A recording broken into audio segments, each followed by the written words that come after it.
Bonjour à tous et bienvenue sur les numériques. Aujourd'hui, on va vous parler du Huawei MateBook 14. Le MateBook 14 est un ordinateur milieu de gamme de Huawei. Il se situe entre le MateBook D14 qui lui est dans l'entrée de gamme et le MateBook X Pro qui lui est dans le haut de gamme. Pour cette année, Huawei a choisi d'emprunter un peu de ces deux modèles pour créer le MateBook 14 2020.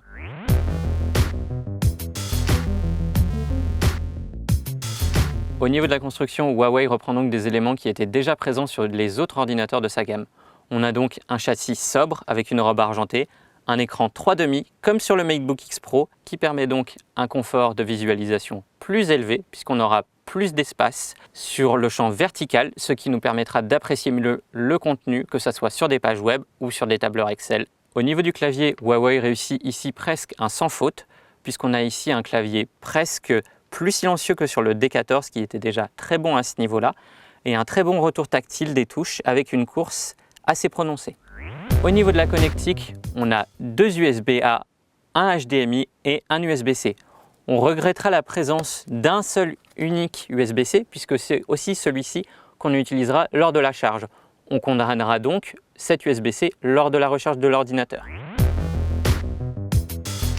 Au niveau des performances, Huawei n'a pas trop changé sa formule. On retrouve ainsi un processeur Intel Core de 10e génération Comet Lake, ce qui lui permet donc d'avoir des performances assez acceptables, mais on regrettera par exemple l'absence d'un processeur Tiger Lake qui vient tout juste d'être annoncé. Et donc c'est un peu dommage de lancer une machine à quelques semaines de l'annonce de ces nouveaux processeurs.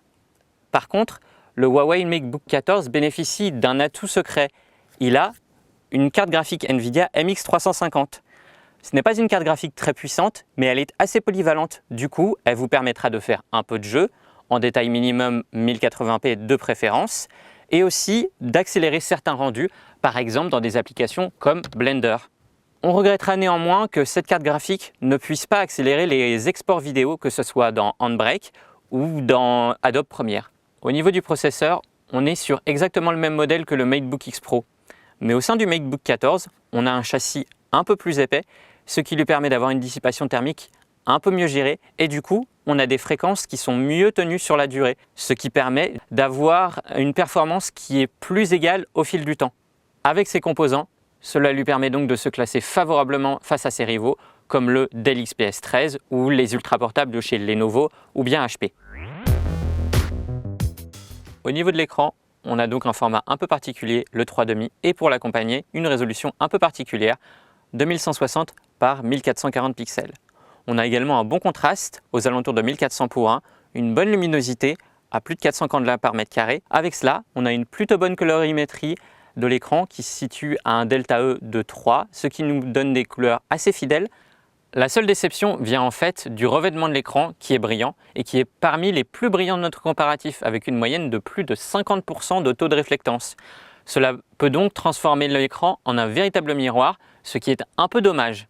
Au niveau de la partie audio, on aura des haut-parleurs assez classiques pour un ultra portable. Cela veut dire que ceux-ci sont assez utilitaires, mais pas assez grands pour fournir un son assez correct, on va dire. On vous conseillera donc d'utiliser la sortie casque qui est tout à fait satisfaisante. On termine sur l'autonomie qui est un point crucial de ce genre de machine et ça tombe bien puisque c'est un point fort sur le MateBook 14. Celui-ci, dans notre protocole de test, a duré presque 11 heures, ce qui le place très favorablement par rapport par exemple au Dell XPS 13 qui dure un petit peu moins aux alentours de 10h30, mais quand même moins que le champion de la catégorie qui reste le MacBook Pro 13 qui dure plus de 13 heures. On salue d'autant plus cette performance puisque du coup l'inclusion de composants comme une GeForce MX 350 est ce qui permet la polyvalence de cet ordinateur portable. Au final, le Huawei MateBook 14 récolte la note de 4 étoiles. S'il tire son jeu grâce à des composants haut de gamme plutôt bien maîtrisés, Huawei décide de garder les coûts autour de 1000 € grâce à un châssis un peu moins premium et un écran à la dalle un peu trop brillante. On regrettera aussi la présence d'un unique port USB-C. Et pour chipoter un peu, on aurait aimé que la carte graphique permette l'accélération de l'export des vidéos. Au final, le Huawei MateBook 14 est un ultra portable endurant, polyvalent, que l'on ne peut que vous recommander, surtout dans cette fourchette de prix.